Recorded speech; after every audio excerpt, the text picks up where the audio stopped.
regular meeting of the Board of Education of February 15, 2023 to order. And first, welcome members of the management team, Superintendent Eberwin, Secretary Treasurer Reed, Assistant Superintendent McKenzie, and at the end, Director of Instruction Hunter online, I believe, and Director of Instruction Westhaver, who is with us as well.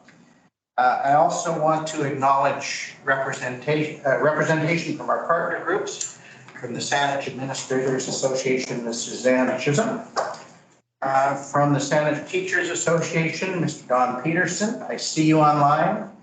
From QP441, Ms. Nola Welsh. Hello, Nola. I can see you there. And from COPAX down here in the corner, Ms. Jennifer Wanless. What is your position, Jennifer? I'm the secretary with COPAX. Okay, well, welcome to our meeting this evening. We have regrets from Trustee Hickman, who was with us with an earlier meeting but called away on a personal matter. And so she won't be with us this time. I also wish to acknowledge, of course, that we're meeting this evening on the traditional lands and territories of the Saanich peoples who have lived, worked, and learned here for longer than we can properly comprehend. Acknowledge that we are here as guests and must conduct ourselves as such, and that we offer this acknowledgement respectfully and in a sincere gesture towards an effort of true reconciliation. Moving to item 2, the agenda. Is there a motion to adopt the agenda, please? Trustee Vandal, seconder Trustee McMurphy. There are, I think, a couple of revisions. Trustee Manuel. Yes, I have a provincial council item under number 13. All right, so you'll move to amend the agenda to add a report on provincial council under reports from trustee representatives. Yes. Is there a seconder for that? Trustee Silzer. Any discussion on that amendment? All in favor of that amendment? It's done.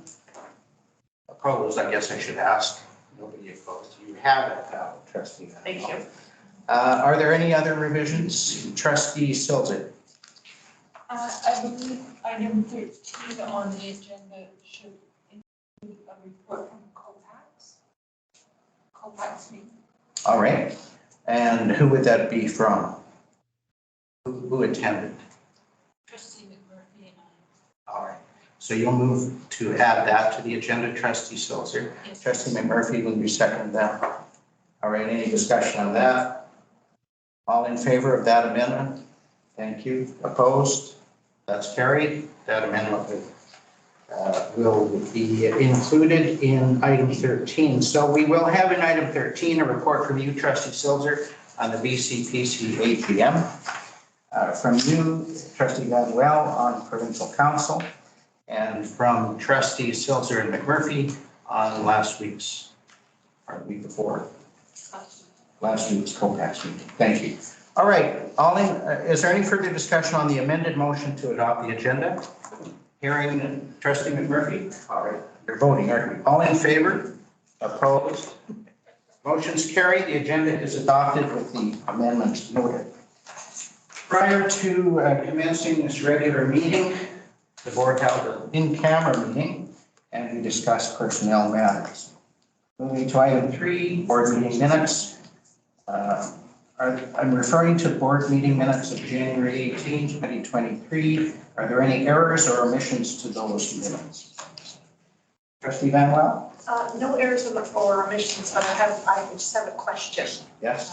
So the motion that we passed in regards to the board expressing its appreciation for the tour of schools that the trustees received is there's someone can tell me how that was done, like what happened. So let's find it in the minutes. It's under number 16. 16-2. Yeah. 16-2.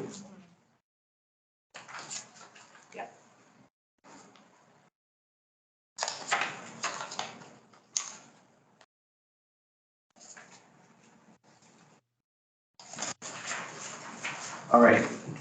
Mr. Reed, can you help us with this issue?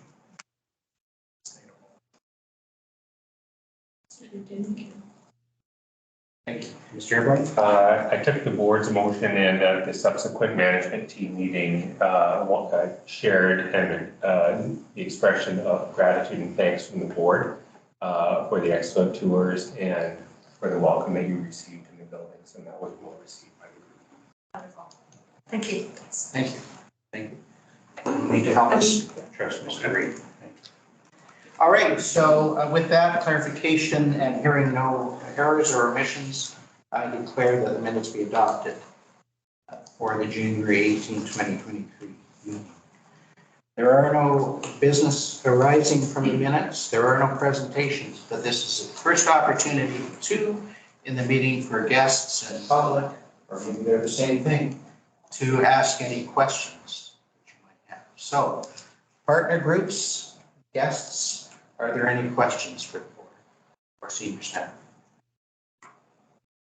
Hearing none, we'll move on to the report from the chair, which is item 6.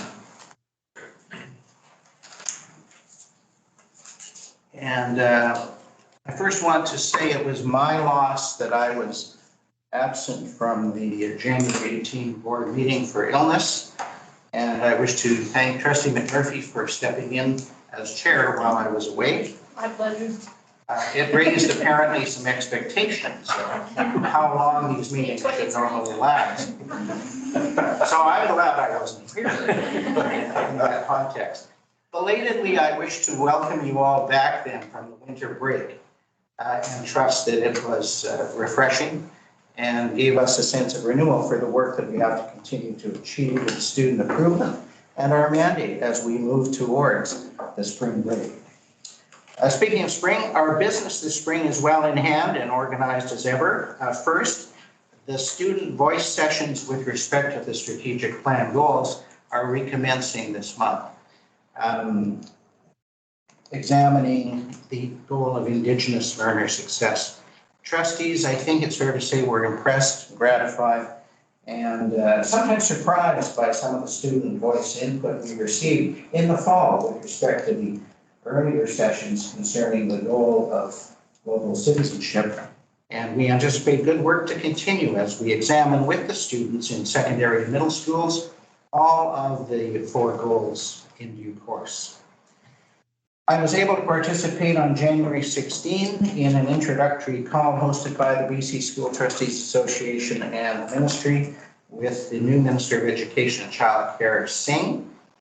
And speaking of that, trustees will recall that we have forwarded at least 2 pieces of correspondence to the ministry requesting a meeting with the minister in order to discuss unfunded inflationary costs. I'm pleased to announce that we have received an invitation, and Trustee McMurphy as Vice Chair and I will be attending with Minister Singh next Tuesday to make our case. I wasn't there, but other trustees and senior staff were pleased to attend ILC recognition ceremonies on January 12 to honor graduates from the Task and Hairstylist program. Trades, awareness, skills, and knowledge is Task. And so thank you again to Trustee McMurphy for bringing greetings from the board to the Task graduates, and to Superintendent Eberlin, who kind of took my spot in bringing greetings, in his case on behalf of the district, to the hairstylist graduates as well. These kinds of mid-year ceremonies feed us as a board. I think it's fair to say that we are proud and we feel gratified when we see tangible results of our work when we attend graduation recognition ceremonies. And so it's pleasant to have one mid-year as we await the feast that we inevitably confront of graduations in June. Thanks, Mr. Peterson, to you for your invitation to trustees to attend the Saanich Teachers Association induction ceremony on January 25. Some of us were able to make it, along with senior staff presentation. We were pleased to support the excitement and the commitment of new teachers and new careers. And it struck me that it's a good foil for the retirement celebration for administrators and teachers that we often attend in June. And it made me think also, Mr. Peterson, that if we as trustees stick around long enough, we'll see the beginning and the middle and the end of our teachers' careers. So thank you for your gracious invitation for that. On January 23, Trustee Silzer and I were able to attend City Council with Secretary Treasurer Reid and former Parkland Principal Lizanne Chicano to support their presentation seeking financial support for resurfacing the Parkland track and for funding for a partnership in a track renewal agreement with North Saanich as well for ongoing costs. Mayor McNeil Smith was welcoming and gracious to us all. Councillors were informed and appeared supportive. Mr. Reid, do we have an answer yet from City Council on this?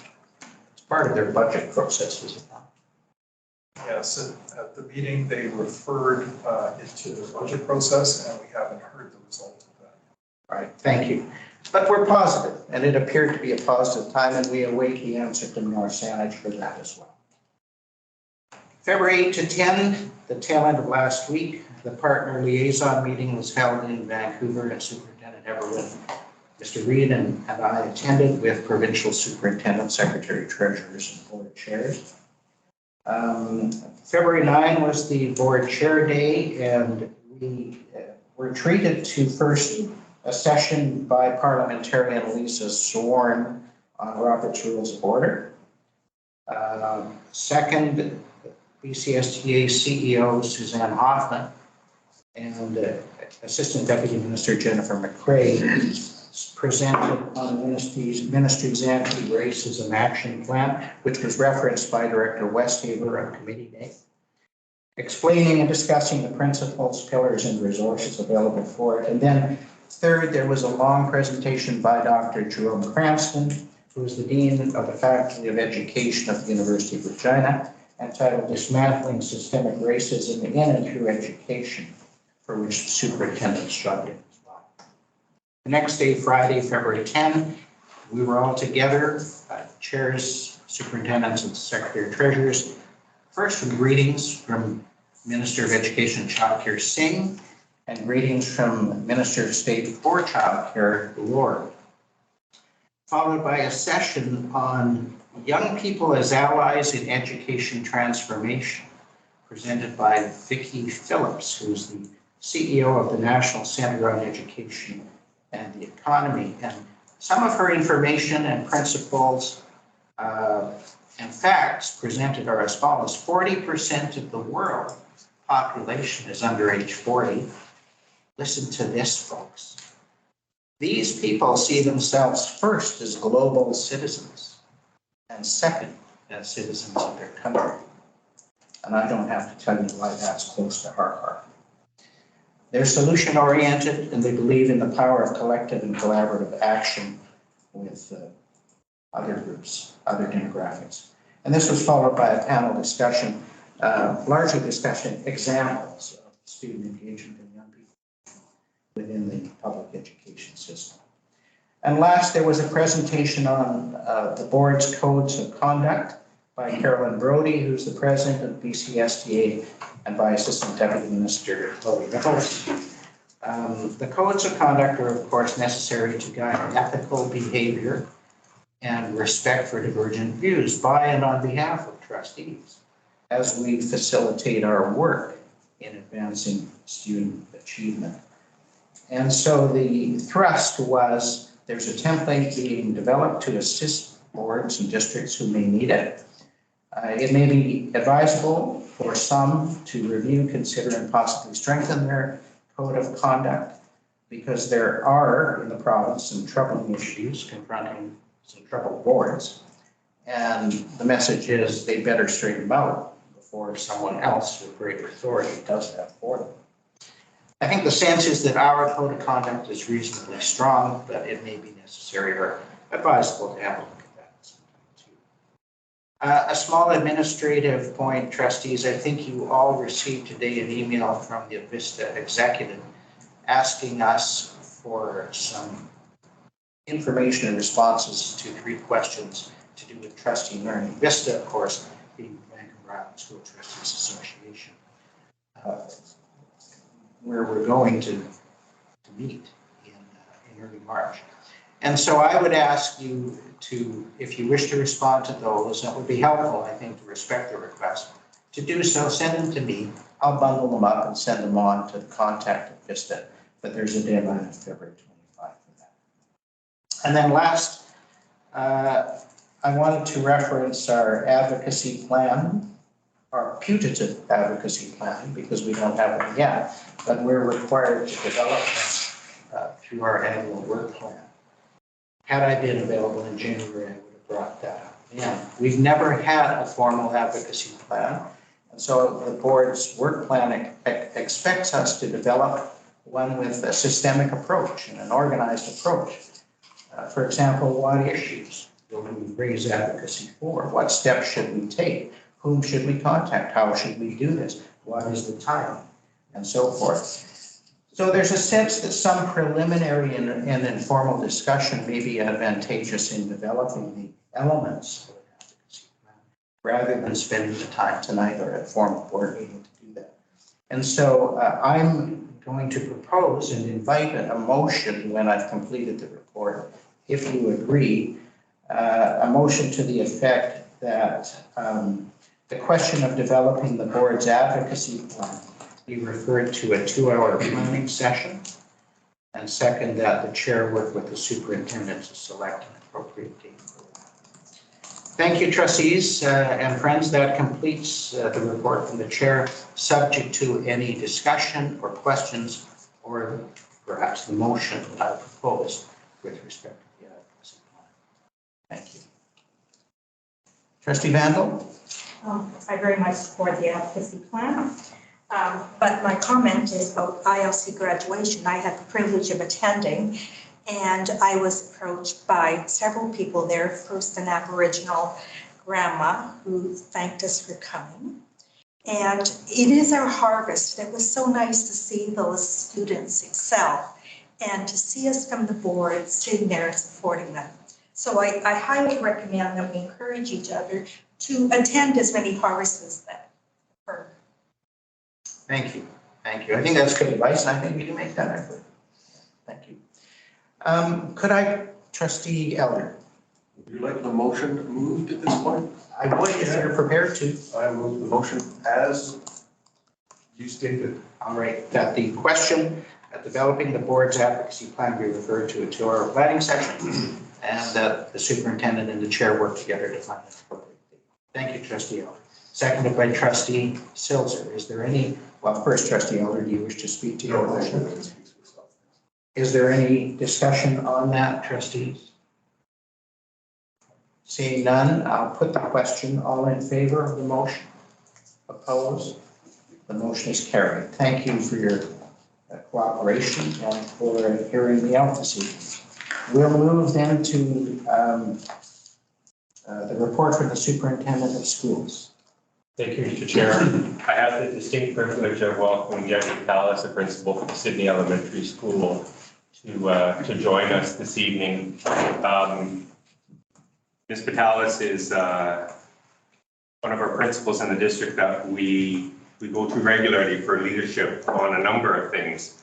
I was recently at the elementary school, I guess a couple of weeks ago now, and just looking around and having a tour of the place again myself, and was not overwhelmed, but incredibly impressed by the innovation that is happening at that school. And I thought it would be an opportunity for the board and partners to hear some of the wonderful, innovative learning spaces that are developing and have been developed at this school. And I can think of nobody better to talk about than Ms. Vitalis. And so she generously gave her time this evening and will walk us through a number of slides to share what's happening at Sydney. Welcome, Ms. Vitalis. Thank you very much, and thank you to the board for having me as part of this meeting.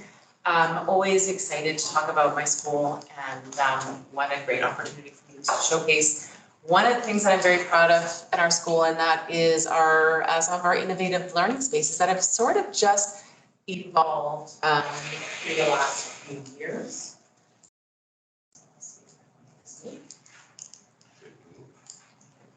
Not make it move.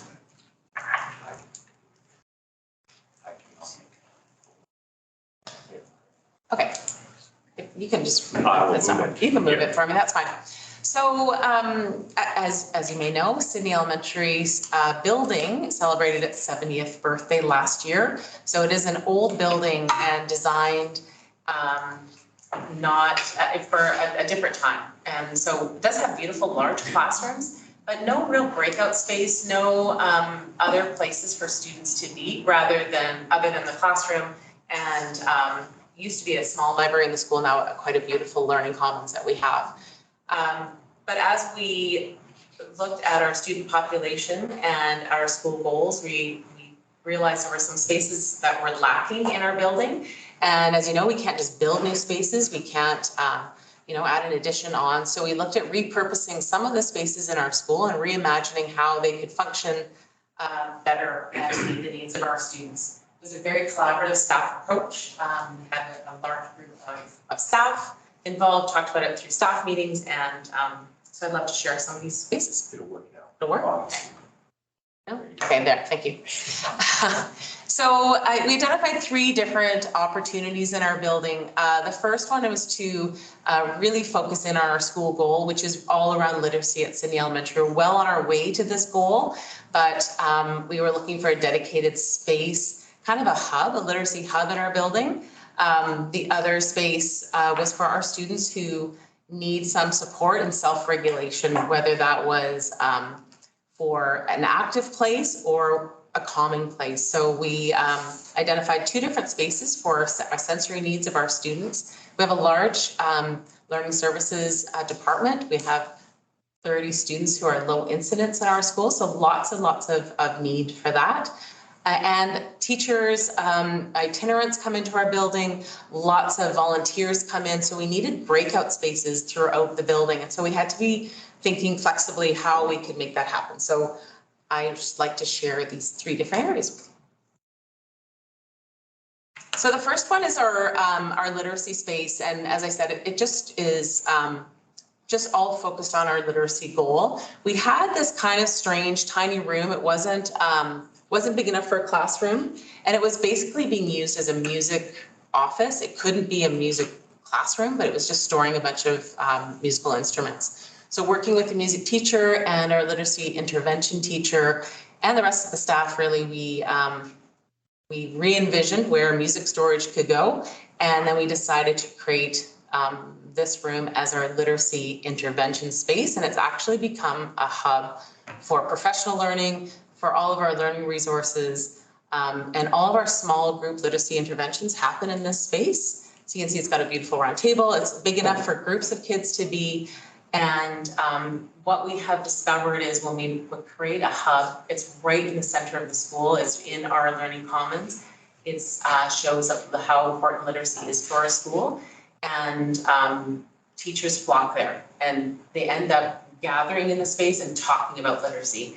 And there's lots of modeling and things that happen in the space. The bottom right picture, you can't really see it in this, but it's actually a sound wall, which is something new for elementary schools. We used to have word walls, just words, but this is more around how sounds in the English language are formed by your mouth and also how they appear in print. So our literacy intervention teacher models that, and she works with the kids on it, but also our teachers go in and see how it can be used.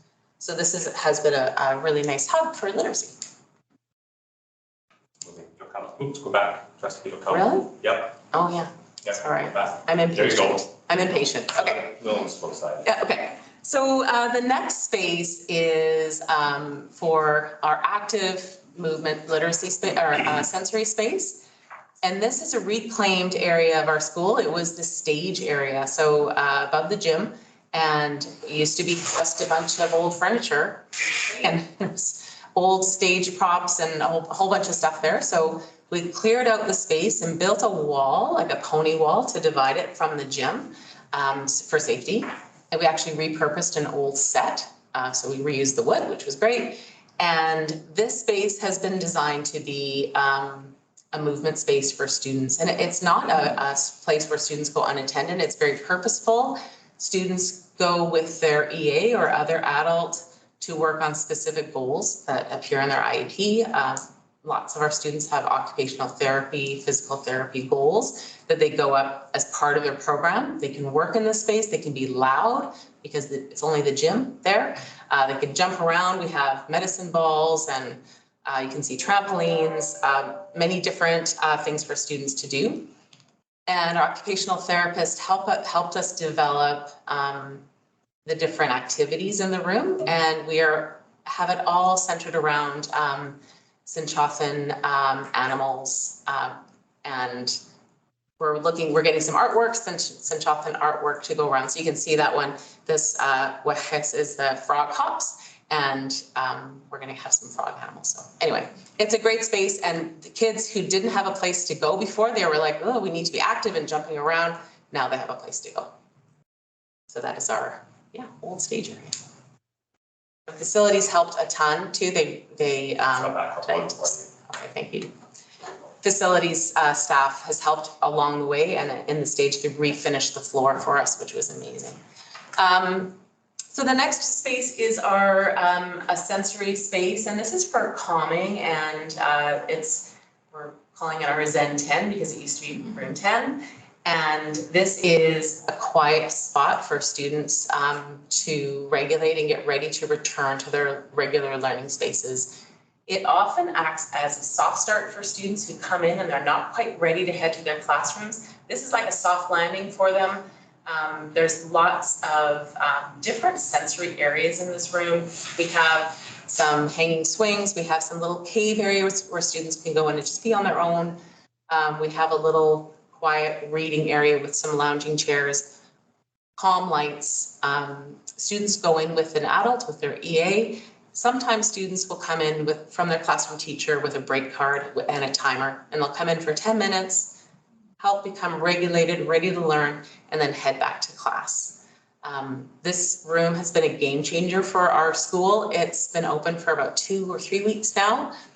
Its previous life was trying to be a ton of things. It was office space, it was breakout space, it had a tiny little sensory area, and our staff together decided that we needed a dedicated sensory room due to the number of students, how much it was used, and so we went all in to create this space.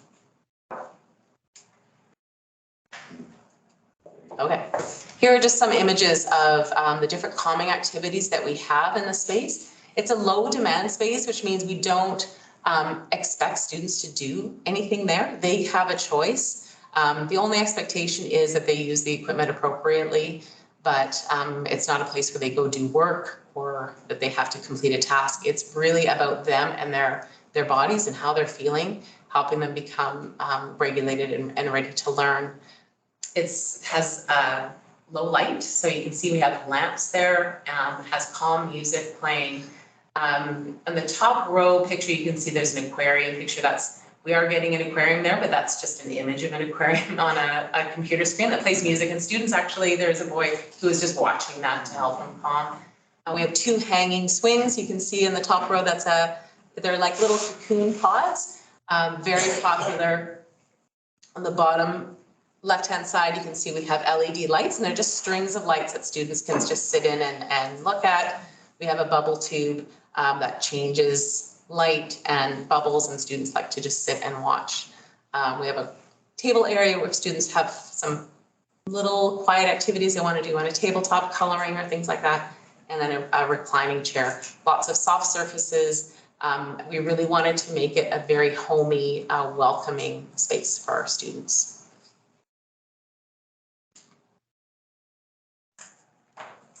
This is a whole bunch of words, but just to let you know that all these spaces have a purpose, and we were very clear what is the purpose of the space, and we have guidelines for the space for all of our staff. So everyone is in agreement. We created these together. How is the space to be used, and why are we using the spaces in that way?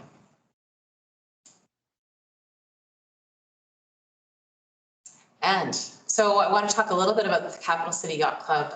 They were so generous to our school, and that's a picture of some of the lovely members who they're rating volunteers in our school, and they came to me and said, we would really like to support the school through our holiday fundraiser, and how can we help you? So I presented them with the idea of our sensory spaces, and they loved it, and they really did an amazing job fundraising. They fundraised around $10,000 for our school to create these spaces. So we're very grateful to them. And the amazing thing is that they're in our school every week. So they get to see, where the money went, and they get to see how impactful it was for our students. So that's really amazing that they're there, and they're just amazing people. Also, really like to thank our facilities department. They came in, they painted, they install the swings, they do all the things for us. Our school has a design committee, which is interesting for an elementary school, but it has really helped keep our school looking cohesive and welcoming, and that there are teachers and EAs on that committee, and they do a great job. We work closely with our occupational therapists and physical therapists to help us identify the needs. What should we have in those spaces? And they really clearly laid out, this is what your students need, and so we followed their lead on that. And just really grateful to our teachers and our EAs who sat on committees. We talked about it, we drew pictures and imagined, and they all, they came and did that and provided feedback along the way. And we're still fine tuning things, and just grateful to all of those partners to help us. Ms. McAllis, I'm going to back up a few slides because I think we skipped over the hallway. Oh, yeah. So let me see if I can find that for us quickly, because I know you wanted to talk about that as well. Oh, yes. Yeah, the hallway breakout spaces. I would have forgotten this one. So this is another one where I really have to thank facilities for, because when we were looking for spots for our teachers to do some one-on-one assessments with students, or for our lovely reading volunteers who come in regularly to work with students, itinerants coming in, and just students who want a quiet place to work, we created these hallway tables. And you can see in the bottom right-hand corner, one of the tables is up and the other one is down. So all of the tables are collapsible tables. So they just have little legs that come out, and we purchased furniture that match. So all of the furniture in the hallway match that, that little bench there. We have little stools. So the tables can be either up or down. And our teachers and design committee came up with the idea, and our facility staff went away with it, and they came up with the design and they installed them in our school. So they're all throughout the hallways, and they help keep our hallways tidy, and also have created so much more space for students to work with teachers and on their own, and for our volunteers. I think that's the last slide. Yeah, that's all. Yep.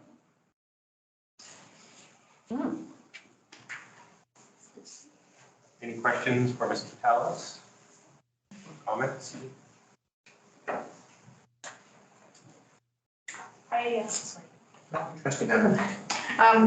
Thank you for coming in and sharing this. I had the opportunity of going to the school and seeing all along these spaces, and some of them weren't quite ready, but it was so nice, and they had such a warm feeling in them. And so it's really nice that you guys are able to use what you have and repurpose them make them more effective and more useful for the students that need them. So thank you.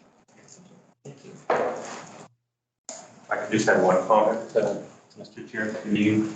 I think this is one of many examples we see from Ms. Vitalis and her team in terms of the spirit of collaboration and cooperation amongst everybody to really pull in the same direction. They identify a need, they work together collaboratively to resolve it, and they work within their means to really develop some creative ideas and spaces to help meet the needs of their students. And so thank you for your creativity and perseverance. It obviously has paid off. Thank you very much. And thank you for allowing me to share. Yeah. Thank you, Ms. Patel. Thank you all. Thank you.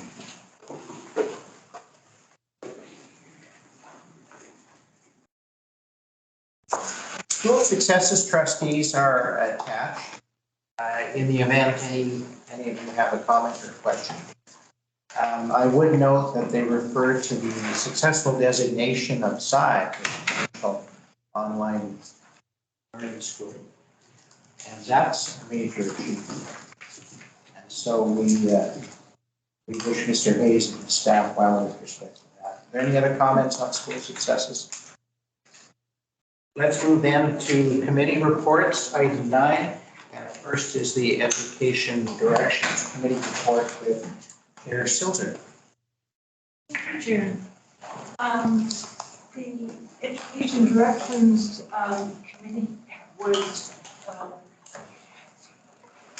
very pleased to receive the French Immersion Review Report from Director Hunter and French Immersion Coordinator Cindy Lister.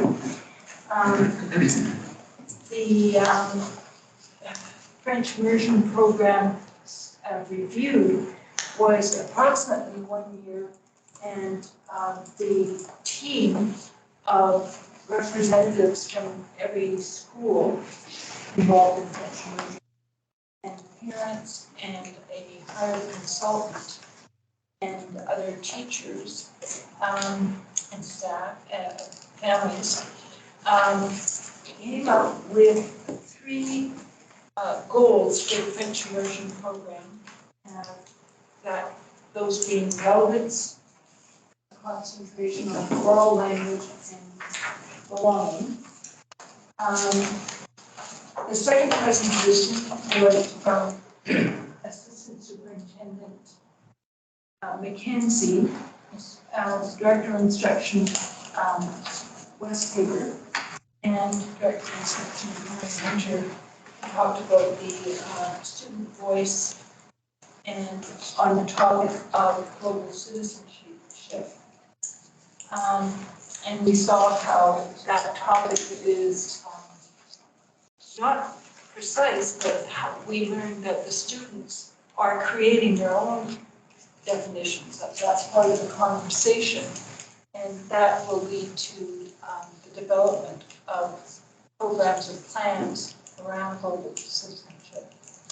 There's one item for recommendation, Chair, and that is the committee and I, Trustee Silver, move that the board approve the following board authority authorized courses. Learning Strategies Grade 10 for Claremont Parkland Skelly Secondary School's ILC and sides, and Learning Strategies for Grade 12 at Claremont Parkland Skelly Secondary ILC and sides. Thank you. Is there a second? Trustee Van Wel. Trustee Silzer, do you wish to speak to the motion?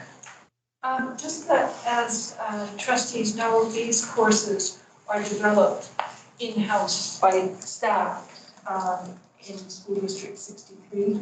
And these particular courses are to help students develop better learning skills. And so it's kind of a formalization of what, for example, Stelly School has a learning assistance block.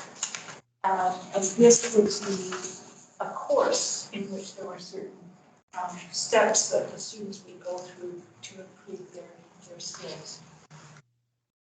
So that's all I have to. Thank you.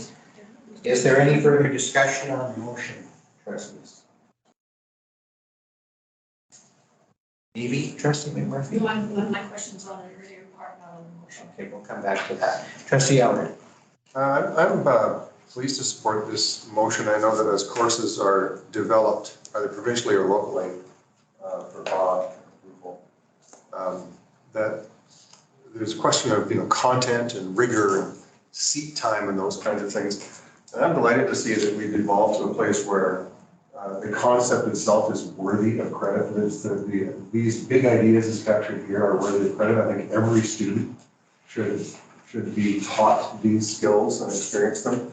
And it's also interesting to note that there will be seat time and there will be 100 hours, because these students will be in a block, a learning support block of some kind, where they're sort of recommended into taking this course because of some particular learning need they have. So I support it because it has the rigor and content that it's supposed to, but mostly because it's the right thing to give credit for. And I hope we get to a place where all students will experience these kinds of skill acquisitions As I know happens throughout learning across all, grades and courses, these skills are taught. But to focus on them the way we should be focusing on them for all students is something I really hope to see surface in the future. With this as sort of a trial that might then be extended into other students down the road. So I think this is a really worthy endeavor, and I really credit the people the presenters of that day who made it very clear and compelling that this is the right thing to do. Support the motion. Thank you, Trustee Elder and Trustee Van Wall. I will echo trustee Elder's. We are ahead of the curve here, guys. We all have learning needs. None of us know exactly how we learn because we're only taught one way. And who knows if it's the best way for us, but that's all we know. But the universities across Canada are now offering how to be a student 101. And kids are understanding and learning how they better learn and learn more in a more enjoyable fashion, which is a gift for all of us. So I really applaud the initiative of taking this forward in the high school system. Thank you, Trustee Van. Any last words, Trustee Van Well? You don't have to be the last word, but I haven't seen your hand. I just wanted to add that I appreciated the fact that the two of the people who developed this course, the Principal Poss and Ms. McKinnon, came in and talked to us about the course and the reasons why and gave us context in it. And that even though it was obvious, but it was nice to see the passion that they had for and the reasons that they were doing this. So that was a nice bonus. Maybe we could see more of that if it's warranted. So If here's it's warranted. you might be recommending that the authors of these courses come to committee and present. Well, if they're brand new courses, it's nice to know the context of them. If there's ones that are just being updated. But these are the types of things where it's brand new and it's more innovative. It's nice to hear the reasons behind the ideas behind the course, bringing it forward. Thank you, Justin. Any other discussion? Board, then I'll put the question on the motion to approve these two BAA courses. All in favor? Opposed? Motion is carried. Thank you. Trustee Silser, anything further on your report? No, thank you, that concludes my report. And Trustee Murphy, do you have a question on the report? Well, I have some questions about the French immersion review report, but because I missed the meeting, that's probably not fair for me to ask the questions. I'll follow up with stuff later. Okay, thank you. Moving then to Finance, Facilities, and Technology Committee. Due to certain circumstances, again, Trustee Silser, you served as chair, and I understand you'll be presenting the report tonight. Yes, thank you, Chair. The first item of note at the Finance, Facilities, and Technology Committee meeting was that the Secretary Treasurer presented the risk management report. It's an excellent report. It's very concerning that certain items, in particular information systems, have gone from residual risk ranking of medium high to high. And some other items have also risen up the ladder of requiring our attention. So it's an excellent report, and the committee agreed to request that staff prepare a report for the committee's consideration in next month, outlining options to finance the replacement of phone systems, because that is in the high-risk category. So that was the first thing. I have 3 or 4 motions for recommendation. Take it away. The first is the committee recommended that the 2022-23 amended budget be approved by the board's adoption of an amended annual budget bylaw. So the bylaw motion, should I read the? Yes, please. The committee recommends, and I, trustee Silver, read. First reading of amended annual budget bylaw for fiscal year 2022-23. That the board approve the first reading of the amended annual budget bylaw for fiscal year 2022-23 in the total amount of 112,790,770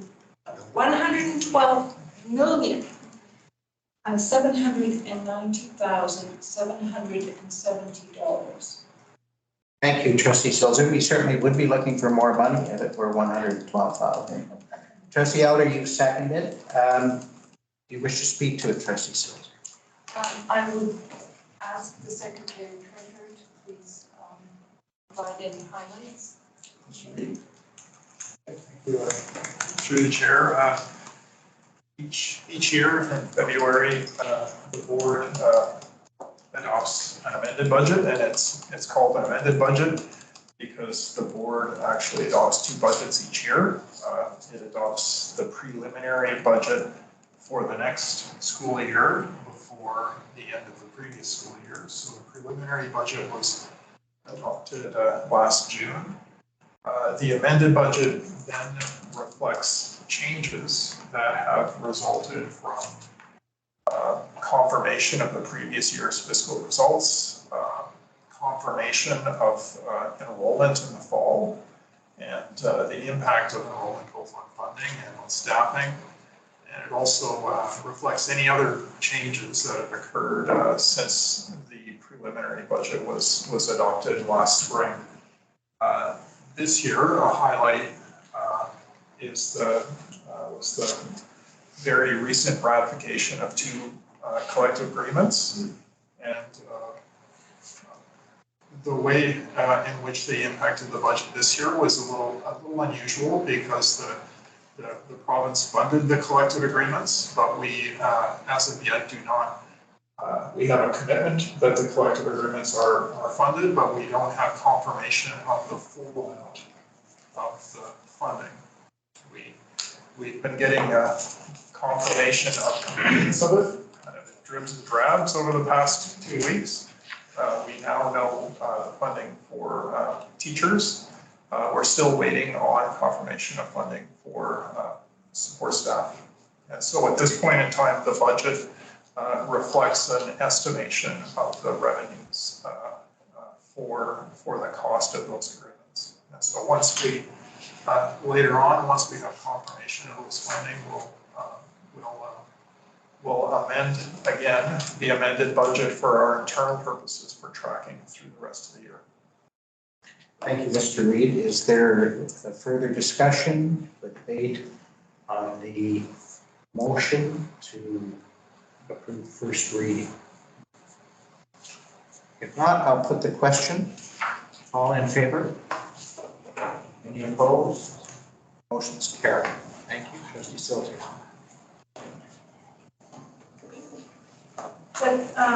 That the board approve the second reading of the amended annual budget bylaw for fiscal year 2022-23 in the total amount of $112,790,770. Seconded by trustee Elder. Again, is there any discussion either from you, trustee Silzer, or the secretary treasurer? Any discussion or debate among trustees? Question? All in favor? Opposed? Motion carried. Thank you. Trustee Silzer. I move that the board approve the reading of the amended annual budget bylaw for fiscal year 2022-23 in the total amount of $112,790,770 at this board meeting for a third time. And seconded by trustee Elder. Trustees, I would note that if the bylaw is to be adopted this evening, this motion must be unanimously approved. Carried. Is there any discussion on the motion? All right, we'll put the question. All in favor? Opposed? It's carried unanimously. Trustee Silzer. I move that the board approve the third reading, pass and adopt the amended annual budget bylaw for fiscal year 2022-23 in the total amount of $112,790,770. Thank you. Seconded by trustee Elder. Any discussion by any trustees? All in favor? Opposed? Motion's carried. Thank you, trustee Silver. That's what.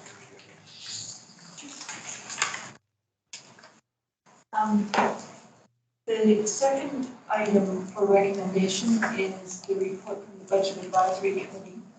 The committee recommends, and I, trustee Silver, move that the board approve the Budget Advisory Committee terms of reference. Second by trustee Elder. Trustee Silver. I defer to trustee Elder to speak to this. Trustee Elder. Thank you, Chair. Thank you, Trustee Silzer. As Chair of Finance, Facilities and Technology, and I also have the privilege of chairing the Budget Advisory Committee. And I thank Trustee Silzer for chairing the FF&T meeting of last week, where I was rather unwell, but did have the pleasure of spending the whole day at my computer and watching and actually participating in the proceedings, and being very appreciative of the way in which the committee meeting was chaired by Trustee Silzer. And I thank you for handing off to me the Budget Advisory Committee report, as it were. In reference to this motion, the board had seen previously the terms of reference for the Budget Advisory Committee, and as noted in the report attached to the FF&T report, starting on page 35 of the 72-page report, there is one change in the terms of reference, which is the incorporation of the notion that where possible decisions are made through consensus as a third indicator of success in the indicators of success of within the terms of reference. Just as clarification that is the means by which the committee will come to decisions for referral of advice to the board. So as previously in front of the board with that minor amendment, and a very positive adjustment to those terms, we submit these for the board's deliberation as within this motion. Thank you, trustee Elder. Is there discussion or debate among trustees on the motion to approve the Budget Advisory Committee terms of reference? Seeing none, I'll put the question. All in favor? Opposed? Motion's carried. Trustee Silver. The committee recommends, and I, trustee Silver, move that the board approve the 2023-24 budget process consultation plan. Seconded by trustee Elder. Will you be passing this to trustee Elder? Thank you. Thank you, Chair. Thank you, Trustee Silzer. Again, this is a document that the board has had in front of it and is now here for approval with one minor adjustment, which is the addition under the consultation process list of consultations that will occur, consultation meetings with partners and stakeholders as requested, rather than just having a set list of what those consultations will be. So that notion has been added as part of the very thorough overview of the budget process consultation plan, with appreciation to Secretary Treasurer Reid. And we submit that through the committee to the board from the Budget Advisory Committee with respect and seeking agreement by way of this motion that planning process can be formally adopted. Thank you for that explanation, trustee Elder. Is there a debate, question, comment from other trustees? I'll put the question then on approving the budget process consultation plan. All in favor? Opposed? Carried. And the floor is still yours, trustee Silver. Chair, the final motion is the committee recommends, and I, trustee Silver, move that the board approve the execution of the proposed covenant on the title of 7420 Bayness Road. Seconded by trustee Elder. Trustee Silver? Yes, Chair, this motion is meant to satisfy Central Saanich bylaw with respect to rezoning of the new nature-based early learning center. It's standard procedure for rezoning. And it's to ensure that School District 63 adheres to the site plan submitted. Thank you. I gather, Trustee Elder, you may have an amendment to move? I do. Thank you, Chair. On the advice of Secretary Treasurer Reid, based on follow-up that he has been engaged in with the municipality, and with lawyers, I move the following amendment that following on the full motion that's made on the title of 7420 Van Ness Road, that the following be added with the following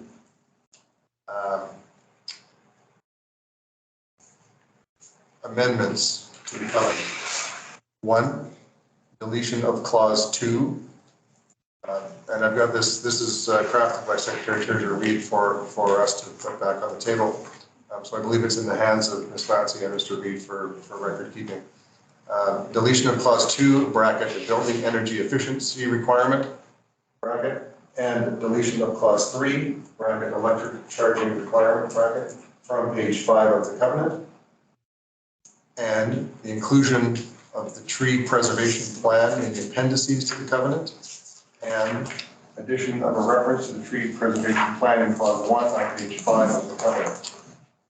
End of proposed amendment. I move that as amendment, and I know that there's a lot of detail in there that may not be abundantly clear upon the reading of that, but it's somewhat self-evident, the kinds of things that were suggested by way of amendment that are now landing in this motion to amend as worded. It may be advisable to ask us through your chair and Secretary to explain exactly what I just said. I think we will, but let's get a seconder first. Trustee Vandal, thank you. Thank you, Trustee Elder. And so, yes, Mr. Reid, would you like to address this? Thank you, Chair. I guess my first comment would be that normally, before we bring a document like this to the board, we would have done all this back and forth with the municipality first. But we are very, very eager to have the rezoning completed because we want the building permit issued like yesterday. The process has taken a little bit longer than we expected, so we're about a month behind, and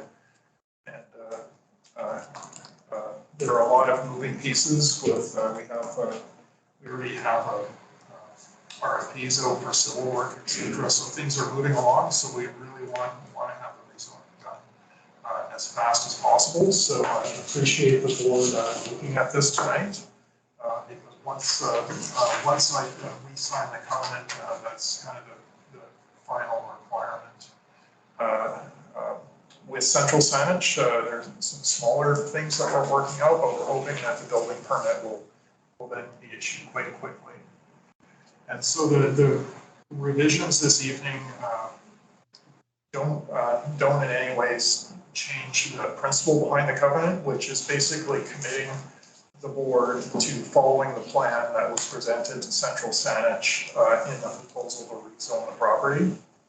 And the deletion of the building energy efficiency requirement and the electrical charging requirement. These were things that Central Saanich had previously included in covenants prior to ours, but as they are now in their building code, they determined that they didn't need to be in the covenant as well, because it's already a building code bylaw requirement. And then the second amendment was the one specific reference in the covenant to the tree preservation plan.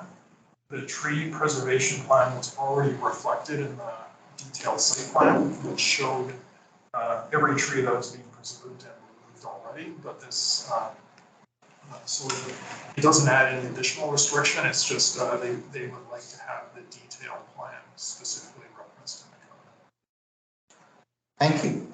Any further discussion on the amendment? Trustees, you're clear on the amendment?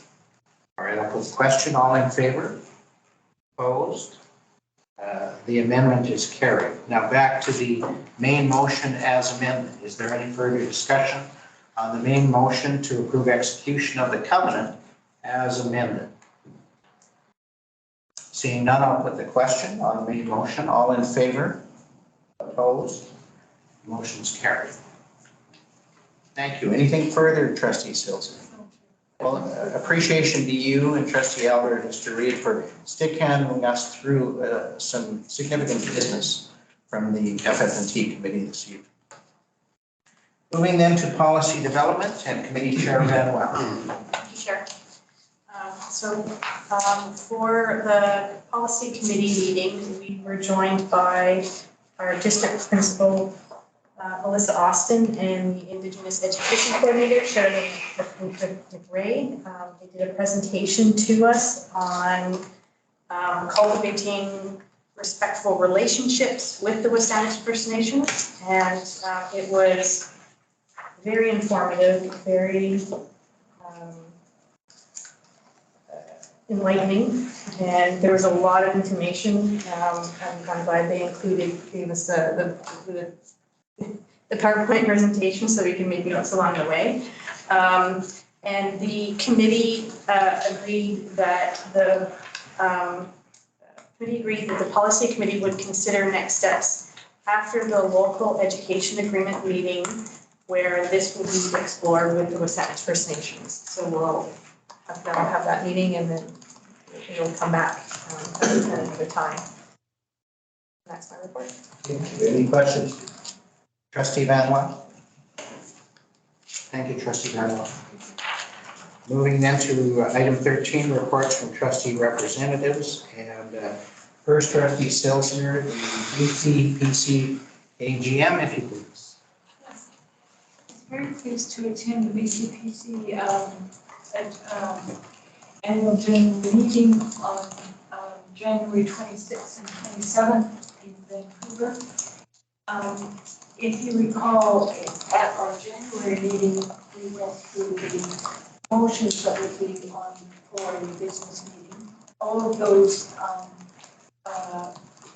motions were approved, and there were, if you recall, there were various housekeeping items to the BCPC bylaws. They added electronic vote, permission to vote electronically. They added a term of 3 years to the vice chair's term, and they moved school district 42 Maple Ridge Pit Meadows from Fraser Valley to the Metro Regional grouping of BCPC. And the following resolution was passed that BCPC continue to work with partners to develop ongoing and systemic supports for recruitment and retention based on regional needs. And this is a particular concern to the northern school districts. And so there is a specific pilot project going on in 4 northern school districts to improve recruitment in the north. We had a really full agenda, and almost all of the presenters were BCPC staff. We learned that about seamless daycare and the Just Before programs. We learned about CLASS, the Coordinated Legal and Arbitration Support Services, and how they're moving from retaining outside counsel to hiring more in-house counsels to save considerable amount of money. And we had a full hour's presentation on conflict of interest, which was very interesting. It included not only the statutory requirement for conflict of interest disclosure under the School Act, but also a reading or a summary of judge-made law, the common law on conflict of interest. And just one final thing is that BCPC is holding a regional meetings throughout the province, but the one for Vancouver Island is on April 24th at the Coast Bastion Hotel, and all trustees are invited to it, not just the representative. And I believe Superintendent Everyone and Trustee Randall as alternate to BCPC rep are already registered, but all trustees are invited. And that's in Nanaimo, Trustee Sultan. Correct. Daytime? Yep. The 24th of April is a Monday, from 10 o'clock to 1 o'clock, includes lunch. So it's a day trip to Nanaimo. Thank you. Thank you for that. Are there any questions or comments on Trustee Sultan's report? Thank you. We'll move then to you, Trustee Van Well, and the BCSTA Provincial Council. So next week I will be attending the provincial council in Vancouver, and I did forward everybody the whole agenda. I apologize for that. Normally I just send the motions, but I couldn't pull those out. It was embedded into that thing. So I referenced the pages so you didn't have to go through the whole thing. If you couldn't pull them out, Trustee Van Well, there's no hope for the rest. Well, I'm sure if I sat on it for a few minutes, I probably could have done it, but I was doing other things. So, but anyways, I did reference the page numbers, which is helpful. So we have we will have before us two motions, emergent motions. And I won't read them out, but I guess I'm not really looking to do a motion to approve them, but I'm just giving a recommendation that I will be approving them, and that if there is anything that any of the trustees would like me to bring to any comments or, you know, that you want me to bring with me, then you can let me know now or before I leave. It's a plan. Yeah, exactly. But they're both one's continuing the funding the student and family affordability fund, and the other one is funding for exempt staff and compensation. So both funding related. So you're not asking for guidance from the board, you're informing us. Exactly, yeah. Any questions or comments for Trustee Van Well on this? Take it away, Trustee Van Well. Thank you. Have a good meeting. Thank you.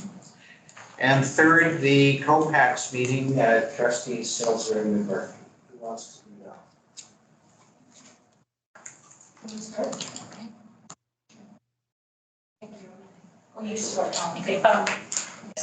We, Trustee Silzer and I had the pleasure of attending the COPAX meeting last Thursday. As always, they had lovely treats, good mandarin oranges, and Nice that you start with the important stuff, Trustee. Thank you for your report. As always, they really were very hospitable, made us feel quite welcome. One of the main topics of discussion at the meeting was the FSA, which is I think covered by the correspondence from COPAX. Whatever, I'll leave it at that. We talked about the tours that trustees had recently been on around the district, visiting all the schools, and encouraged COPAX members, parents, if they had an opportunity to visit other schools or other educational sites in the district, it was an opportunity that was well worthwhile.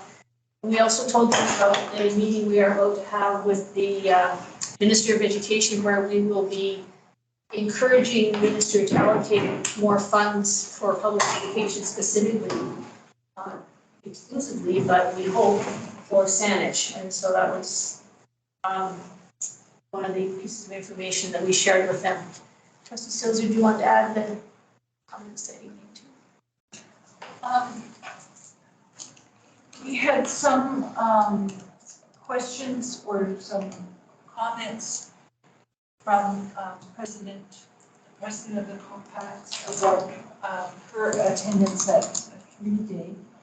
And she noted that the risk report didn't include anything on climate change, which I think Secretary Treasurer were not there. So that was one item that might be of interest to you. And there was a question about the use, whether or not we have a district-wide phone policy. And Director Westhaven was there to say that it's a school-by-school matter, I believe. Sorry, clarification. Phones? Phones? It was a cell phone. Oh, cell phone. Yeah, sorry. Sorry. Yes, through the chair, yes, we briefly talked about, because one of the questions were, is there a cell phone policy within their district for cell phone use of students within the schools? So the response was no, not a cell phone policy, but through our code of conduct and expectations around best practice of phone use, it is school and level specific, determined, and to the point also where in certain classrooms, some teachers do not permit phones, whereas some they do permit phones. To the question, there is no policy on cell phone use. Thank you. Is there any discussion on the report from the trustees of Colfax? Thank you. All right. We'll move along then to item 14, correspondence. We have two pieces of correspondence. Let's take them one at a time. First is the Colfax letter of December 2, 2022 with respect to FSA. Is there any discussion, questions, comments about that?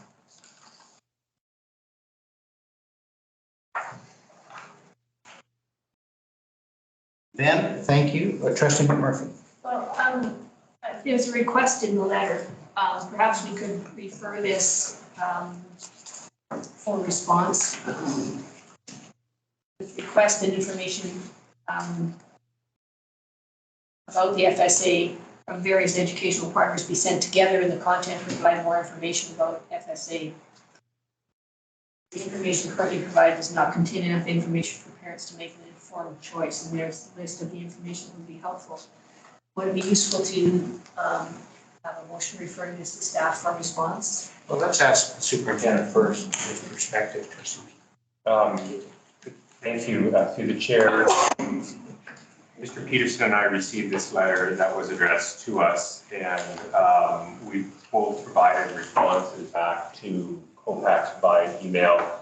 And I've also followed up through the Director Westhaven with Colfax, where I have in essence duplicated that information on our district website so that we can point to that information, which addresses all of the questions at the bottom of their letter. So Colfax received the information first in email form, and now it is on our public website as well too, that we will be referencing next fall when the FSA goes out. Perhaps a question through you to the Colfax representative, if she wants to go, be put on the spot like this. You don't have to answer, but I'm just wondering if you feel that the questions in the letter have been sufficiently addressed to this point, or if there's more if the Colfax thinks needs to be done. I think based on the conversation we had at Colfax that people were comfortable with what was provided on the website. And then, is it Donnie? Yes. Donnie had said that they would send something as well, but I can ask that again at the next meeting and just. So I'll just sit on this for now. Okay, thanks. Thank you. Trustee Elder? Chair, can I ask a procedural question for future reference, please? Yes. This is a letter that was received by and addressed to the president of the Savage Teachers Association and Superintendent Everyone. I believe it comes to the board for information and not action. So I wonder if in the future an item like this should be received for information and not for the board to contemplate what to do about it. It's a very good question, Trustee Elder, and the answer is I'm not so sure at this point, which leads me to my next point, is that there have been some discussions, Chair, Vice Chair, about possibly, if the board agrees, developing a policy and correspondence, which we do not have. The superintendent receives lots of stuff that, well, some stuff that properly should come to the board. I receive, and probably other trustees do as well, correspondence that should go to staff.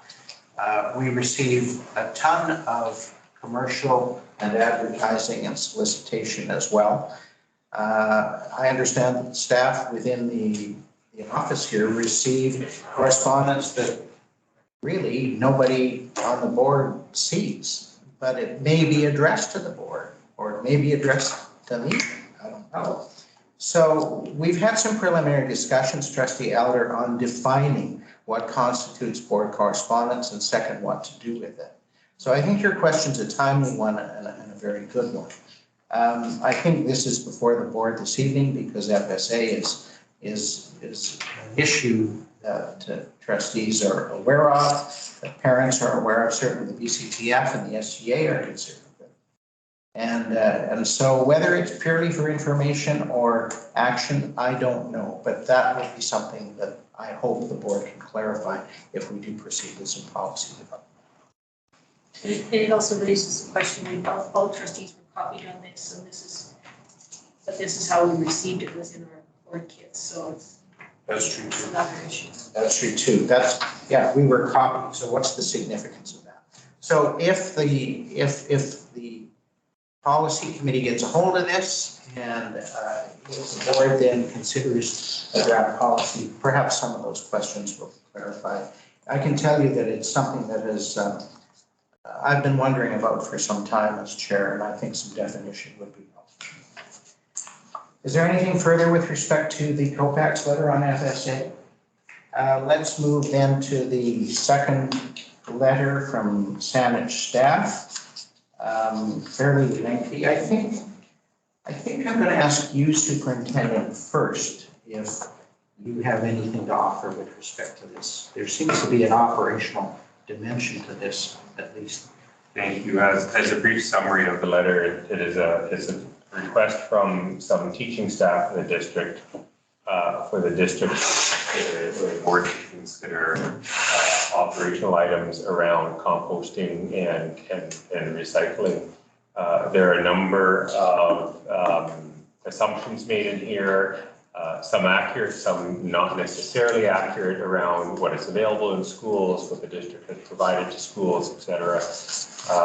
And so, for example, the district has provided every school with recycling containers and with compost containers. The district also has, for example, an energy plan that the board receives every fall around energy consumption and the methods to reduce our carbon footprint, et cetera. And so there would be a need for some clarification from the authors of this letter, place, which is really all operational in nature in terms of what is happening and what occurs in the district on a regular basis. So at this point, it's certainly in the board's purview to respond to the letter in some capacity, but I think it would make sense for staff to become involved at this point to ensure that there is their understanding about what is currently happening in the district. Thank you. Other Trustee McMurphy? I just want to acknowledge the fact that, you know, a significant number of teachers in the district, I think they're all teachers, no, they're not, teachers and NEAs and clerical staff as well, have taken the trouble to sign, somebody's drafted a letter and they've taken the trouble to sign it and circulated it to us. And I think, you know, what they have acknowledged, and which I think probably all of us acknowledge, is our concern about climate change writ large, writ generally. I mean, it's a large focus on waste, but the issue of how we're managing, handling, and responding to climate change is a very real one that I think is probably shared by all of us. I may be presumptuous in that assumption, but it's certainly widespread, if not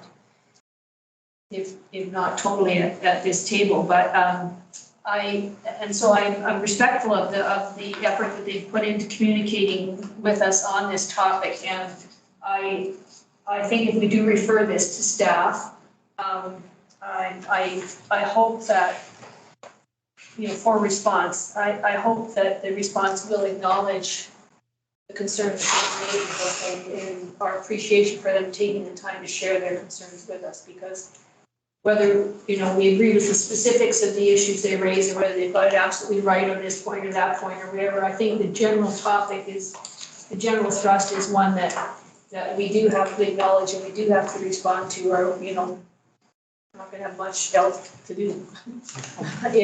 Ultimately. Thank you, Trustee McMurphy. I think there's probably consensus that we should respond to it in some fashion. And the suggestion the superintendent made was because of the operational emphasis, perhaps it can go there. If that's the case, I think probably we should formalize that through a motion, if anyone is prepared to do that. Trustee Allen? Thank you, Chair. I think because it is addressed to the board, it does beg action by way of a response, but not by way of moving into the operational domain and dealing with these specific requests. And I think the motion might have three parts. One is, and I'm not moving this at this moment, but one is appreciation to the authors for their advocacy.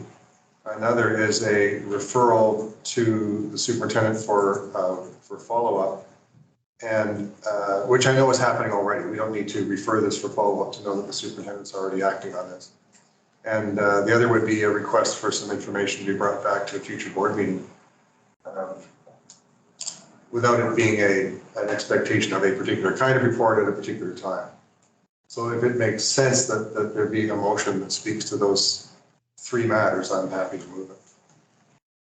Thank you. I think having spoken at some length about what the motion should be, you're probably disqualified from now moving it, Trustee Elder. But I would invite, I don't understand that rule.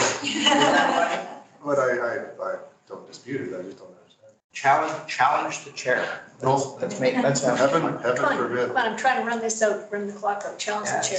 Well, it's almost 8:23, so we're going to Trustee McMurphy, she wants the record. She wants to hold the record. 8:22.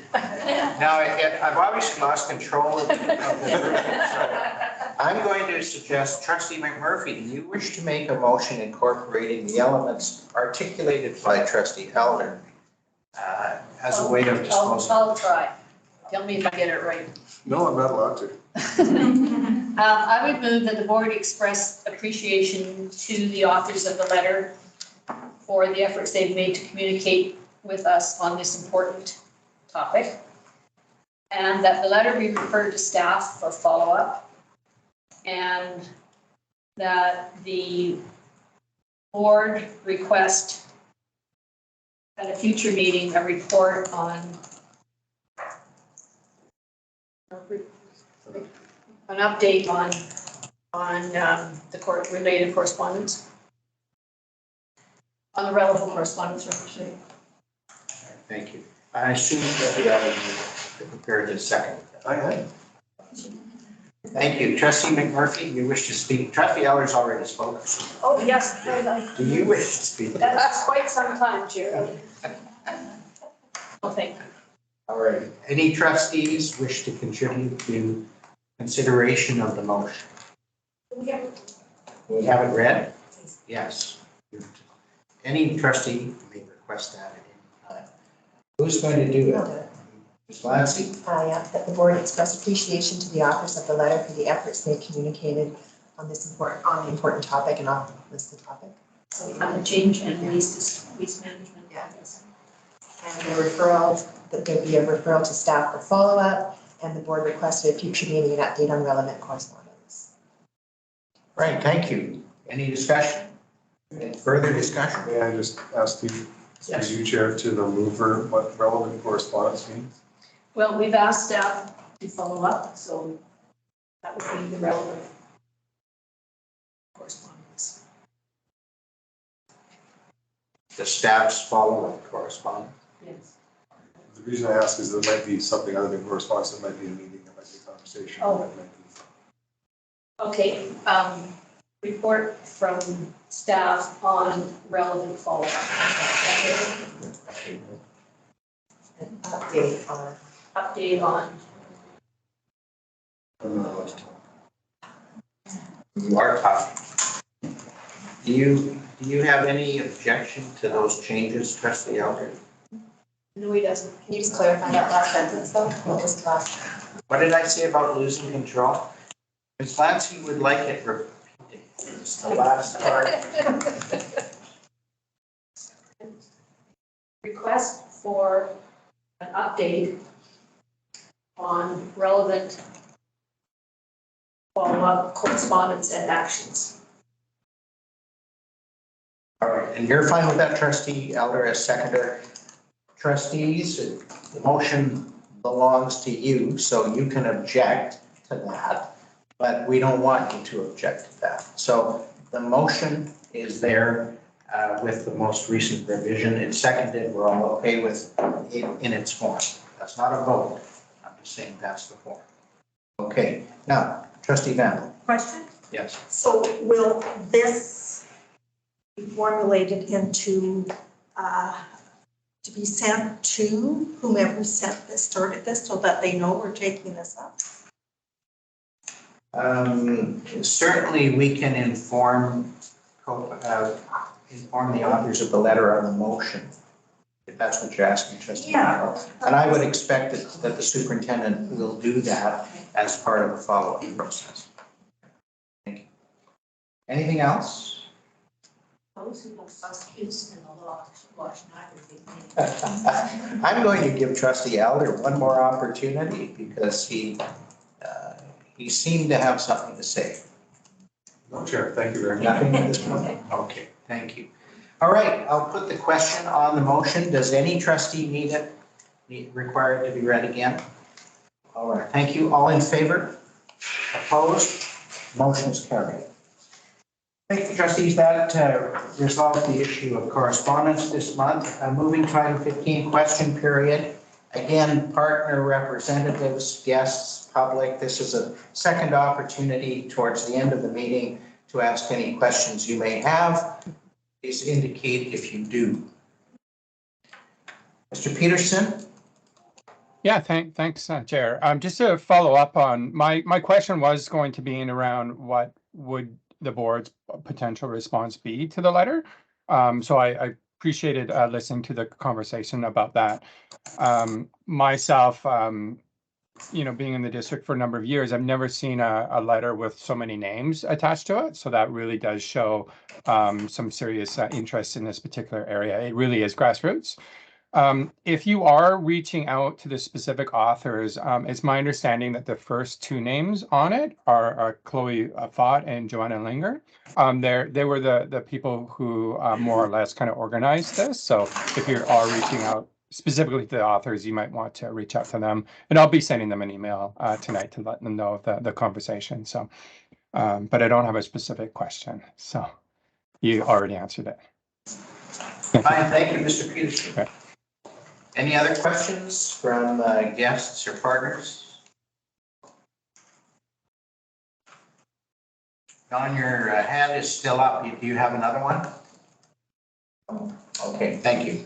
All right, we'll move on then to the conclusion of our agenda. There is no other business and there is no information. Well, I'm sure there's lots of information, but we don't have to consider it at this meeting. And so is there any objection to adjourning at this time? Seeing none, I declare that we're adjourned at 8:20. What was your? 8:28. You're going to say 8:22. 8:28. 8:20. Thank you. Thanks, folks, for your help. Thank you, everybody. Oh. Night. Night, everyone. Yeah.